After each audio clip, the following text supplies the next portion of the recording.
ജൈവകൃഷിയുടെ പ്രധാന കാര്യം ഈ മരുന്നിന്റെ അളവ് 50 മില്ലി ചെറുതായി വർദ്ധിപ്പിച്ചാലും ഭയപ്പെടേണ്ടതില്ല, ഒരു ദോഷവും ഉണ്ടാകില്ല എന്നതാണ്. ഈ മരുന്നിന് മനുഷ്യരിലും കൃഷിയിലും യാതൊരു പാർശ്വഫലങ്ങളുമില്ല. നിങ്ങൾക്ക് ഇത് ആത്മവിശ്വാസത്തോടെ വാങ്ങാം. എല്ലാ കർഷക സുഹൃത്തുക്കൾക്കും ഇത് ഉപയോഗിക്കാനും നല്ല ഫലങ്ങൾ നേടാനും കഴിയും. 1 മാസം പ്രായമുള്ള ഈ വിളയുടെ തണ്ടിന്റെ വീര്യവും ബലവും നോക്കൂ. രാസരീതികൾ ഉപയോഗിച്ച് നിങ്ങൾക്ക് ഒരേ വളർച്ച ലഭിക്കണമെങ്കിൽ നിങ്ങൾ വിവിധ മരുന്നുകൾക്ക് ധാരാളം ചെലവഴിക്കേണ്ടിവരും. ഓരോ വളർച്ചാഘട്ടത്തിനും നിങ്ങൾ പ്രത്യേക മരുന്നുകൾ വാങ്ങേണ്ടിവരും. ഒരു ഡ്രിപ്പ് ഇറിഗേഷന് നിങ്ങൾ 5 വ്യത്യസ്ത മരുന്നുകൾ ഉപയോഗിക്കേണ്ടിവരും. പക്ഷേ ഞാൻ APKS ജൈവ മരുന്ന് മാത്രമേ ഉപയോഗിച്ചിരുന്നുള്ളൂ. ഹലോ, എന്റെ പേര് രാജ. കഴിഞ്ഞ 35 വർഷമായി ഞാൻ ഇവിടെ കൃഷി ചെയ്യുന്നു.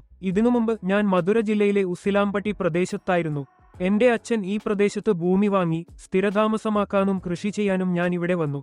അന്നുമുതൽ ഞാൻ തുടർച്ചയായി കൃഷി ചെയ്യുന്നു.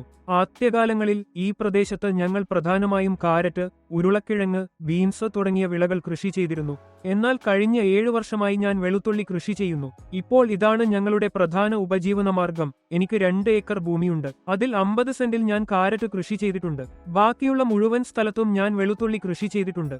ഈ 50 സെന്റിലുള്ള വെളുത്തുള്ളി കൃഷിക്ക് ഇപ്പോൾ 1 മാസം പ്രായമായി. ആദ്യപടിയായി ഞാൻ ഈ വിളയിൽ അഭിമാൻ മരുന്ന് ഉപയോഗിച്ചു.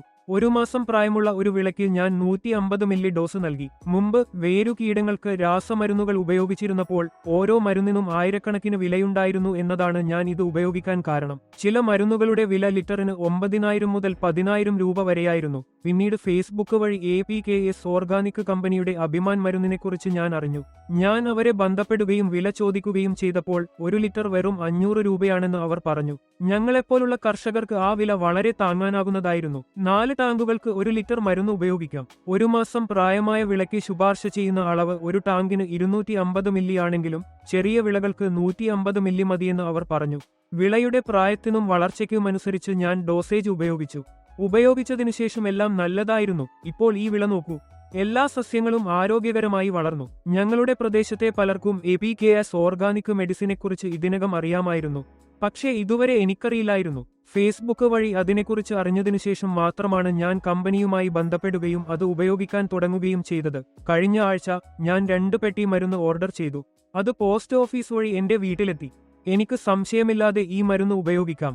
ജൈവകൃഷിയെക്കുറിച്ചുള്ള പ്രധാന കാര്യം ഈ മരുന്നിന്റെ അളവ് 50 മില്ലി ചെറുതായി വർദ്ധിപ്പിച്ചാലും ഒരു ദോഷവും ഉണ്ടാകില്ല എന്നതാണ്. എന്നാൽ രാസമരുന്നുകളുടെ കാര്യത്തിൽ ഡോസേജ് അല്പം വർദ്ധിപ്പിച്ചാൽ ദോഷമുണ്ടാകും. ഇതിനായി ഞാൻ ഒരു ഭാഗം രാസപരമായും മറ്റേ ഭാഗം ജൈവപരമായും ഉപയോഗിച്ചു. എന്റെ വയലിൽ രണ്ടും തമ്മിലുള്ള വ്യത്യാസം എനിക്ക് വ്യക്തമായി കാണാൻ കഴിഞ്ഞു. രാസരീതിക്ക് പകരം ജൈവരീതിയിലേക്ക് കഴിയുന്നത്രയും മാറിയാൽ മണ്ണ് മൃദുവാകും. മണ്ണിന്റെ സ്വഭാവവും മെച്ചപ്പെടും. 1 മാസം പ്രായമായ ഈ വിളയുടെ തണ്ടിന്റെ ശക്തിയും ബലവും നോക്കൂ. രാസരീതിയിലൂടെ ഒരേ വളർച്ച ലഭിക്കണമെങ്കിൽ വിവിധ മരുന്നുകൾക്ക് ധാരാളം ചെലവഴിക്കേണ്ടിവരും. ഓരോ വളർച്ചാഘട്ടത്തിനും വെവ്വേറെ മരുന്നുകൾ വാങ്ങേണ്ടിവരും. ഒരു ഡ്രിപ്പ് ഇറിഗേഷന് 5 വ്യത്യസ്ത മരുന്നുകൾ ഉപയോഗിക്കേണ്ടിവരും. പക്ഷേ ഞാൻ APKS ജൈവ മരുന്ന് മാത്രമാണ് ഉപയോഗിച്ചത്. കർഷക സുഹൃത്തുക്കളെ, ഈ മരുന്ന് ഉപയോഗിക്കുന്ന രീതി വളരെ ലളിതമാണ്.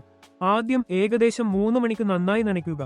ഡ്രിപ്പ് ഇറിഗേഷനായാലും മറ്റേതെങ്കിലും രീതിയായാലും ആദ്യം മണ്ണിൽ ആവശ്യത്തിന് ഈർപ്പം ഉണ്ടായിരിക്കണം. അതിനുശേഷം ഒരു ടാങ്കിൽ 250 മില്ലി കലർത്തി ഉപയോഗിക്കുക.